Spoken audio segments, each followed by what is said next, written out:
السلام علیکم ورحمۃ اللہ وبرکاتہ۔ حفظ کلاس، کیسے ہیں آپ سب؟ امید ہے کہ آپ سارے بچے باخیریت ہوں گے۔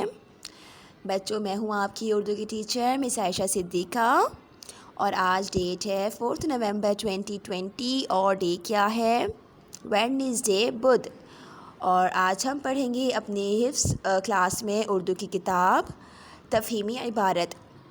اور بچوں، سبق آغاز کرنے سے پہلے میں آپ کو بتا دوں کہ آج تفہیمی عبارت جو ہم پڑھیں گے وہ آپ کے بک کے اندر سے نہیں ہے، بلکہ الگ سے میں آپ کو ایک ٹاپک سمجھاؤں گی، بتاؤں گی، اور آپ کو ایسا ہوم ورک میں وہ دوں گی تاکہ آپ لوگوں کو مختلف عنوانات پر تفہیمی عبارت کو حل کرنا ہے، ٹھیک ہے؟ کیونکہ امتحان میں مختلف عنوان کے بھی تفہیمی عبارت آ سکتے ہیں، ٹھیک ہے؟ تو چلیے میں آپ کو نیو ٹاپک دکھاتی ہوں۔ جی بچوں، یہ ہے ٹاپک تفہیمی عبارت مغرور بطخ، ٹھیک ہے؟ چلیں، سب سے پہلے میں یہ عبارت پڑھ رہی ہوں۔ جب بھی تفہیمی عبارت آ جائے ایگزام میں یا ٹیسٹ میں تو آپ نے کیا کرنا ہے؟ سب سے پہلے تفہیمی اس عبارت کو اچھی طریقے سے آپ اس کو ریڈ کریں گے، اس کو سمجھیں گے۔ اس کے بعد جو اس کی سرگرمیاں ہیں، سوال جواب ہوں یا خالی جگہ ہوں یا چوز دا بیسٹ آنسر ہو، تو وہ آپ نے بعد میں حل کرنے ہیں۔ تو چلیں، پہلے میں اس کو ریڈنگ کر رہی ہوں۔ مغرور بطخ۔ پانی کے تالاب میں ایک بہت خوبصورت بطخ رہتی تھی۔ اس کا رنگ دودھ جیسا سفید تھا۔ سفید بطخ کو اپنی گوری رنگت پر بہت ناز تھا۔ وہ ہر وقت غرور سے اپنی گردن اکڑائے تالاب میں تیرتی رہتی۔ ایک روز ایک بچی جس کا نام فرحہ تھا، بچوں یہ فرخ نہیں ہے، یہ خو مسپرنٹ ہے، ٹھیک ہے؟ یہ ہا ہے، نقطہ اس کو کٹ کر دے گا۔ جس کا نام فرح تھا، تالاب پر اپنے ماں باپ کے ساتھ آئی۔ وہ اپنے ماں باپ کی اکلوتی اور لاڈلی بیٹی تھی۔ فرح کو وہ سفید بطخ بہت پسند آئی۔ اس نے اپنی والدین سے سفید بطخ خریدنے کی فرمائش کی۔ اگلے ہی دن اس کے والدین وہ بطخ فرح کے لیے خرید کر گھر لے آئے۔ چند دن تک تو فرح اس بطخ کے ساتھ خوب کھیلی۔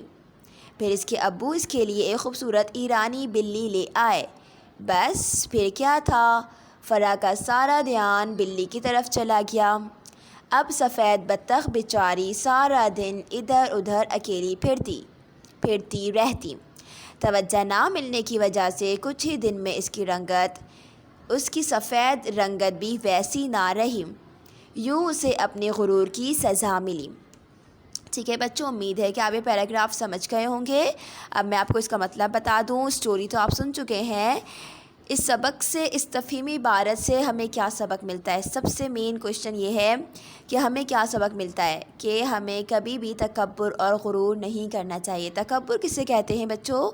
تکبر کہتے ہیں اپنے آپ کو بڑا سمجھنا اور اپنے سامنے والے کو حقیر، چھوٹا سمجھنا۔ تو یہ ہے غرور اور تکبر۔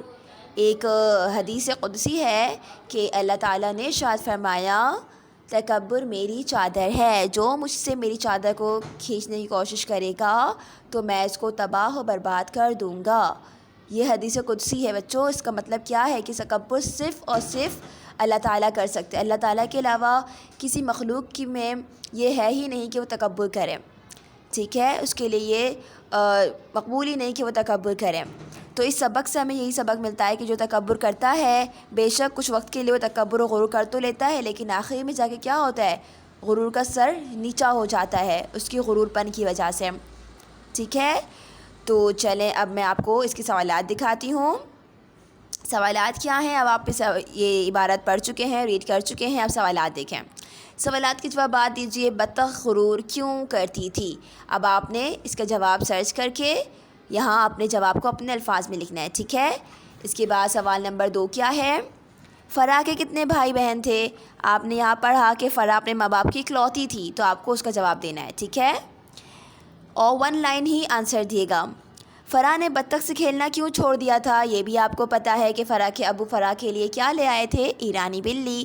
تو اسی لیے فرح کچھ دن تک تو کھیلی اور اس کے بعد بلی سے کھیلنے لگ گئی، تو آپ کو اس کی وجہ بتانی ہے، ٹھیک ہے؟ اور پھر لاسٹ، اس کہانی سے آپ نے کیا سبق سیکھا؟ تو بچوں اس کا جواب میں آپ کو ابھی ڈیٹیل میں سمجھا چکی ہوں، تو اس کا جواب آپ نے اپنے الفاظ میں 2 لائنوں میں لکھنا ہے، ٹھیک ہے؟ اس کی بات ہے کہ درست جواب پر صحیح کا نشان لگائیں۔ پانی کے تالاب میں ایک بہت ڈیش بطخ رہتی تھی، کون؟ خوبصورت، بدصورت یا کالی؟ یہ آپ نے بتانا ہے کہ کون سا جواب صحیح ہے۔ نمبر 2، فرح اپنے ماں باپ کی ڈیش بیٹی تھی، چھوٹی، بڑی یا اکلوتی؟ صحیح آنسر میں کریکٹ کا نشان، ٹھیک ہے۔ اور لاسٹ ہے، توجہ نہ ملنے کی وجہ سے کچھ ہی ڈیش میں بطخ کی سفید رنگت بھی ویسی نہ رہی، کچھ ہی دن میں یا گھنٹوں میں یا منٹوں میں۔ تو یہ آپ نے کرنے ہیں 4 سوالات حل اور 3 چوز دا کریکٹ آنسر، ٹھیک ہے۔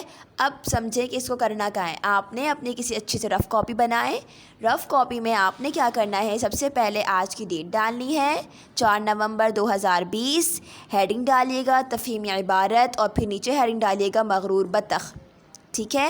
اور آپ اس طرح بھی کر سکتے ہیں کہ خوبصورت سے ایک ٹائٹل پیج بنا لیں اچھا سا، اس میں لکھیں مغرور بطخ اور نیچے بطخ کی آپ پکچر بنا لیں، تو بہت اچھا سا ایک آپ کا کام ہو جائے گا، ٹھیک ہے۔ اور اس کے بعد آپ پہلے یہ عبارت لکھیں گے مکمل اپنی کاپی میں، اس طرح اس سے آپ کی اردو رائٹنگ بھی اچھی ہو جائے گی، ٹھیک ہے۔ پھر آپ نے کیا کرنا ہے، اس عبارت کو لکھنے کے بعد پھر بلو کلر سے آپ سوال لکھیں گے اور پینسل سے جواب، پھر نیکسٹ سوال لکھیں گے، سوال نمبر 2، پھر جواب، پھر سوال، پھر جواب۔ یہ کرنے کے بعد پھر آپ نے چوز دا کریکٹ آنسر کا سوال اتارنے کے بعد پھر آپ نے 3 آپشن لکھنے ہیں اور صحیح جواب پر صحیح کا نشان لگانا ہے۔ یہ آپ نے سارا کام کس میں کرنا ہے بچوں؟ رف کاپی میں، ٹھیک ہے۔ امید ہے کہ آپ یہ سبق اچھی طرح سمجھ چکے ہوں گے اور بہت انجوائے کے ساتھ آپ اس کام کو مکمل کریں گے، ٹھیک ہے بچوں۔ جزاک اللہ خیرا کثیرا، اپنا بہت زیادہ خیال رکھیے گا، اللہ حافظ۔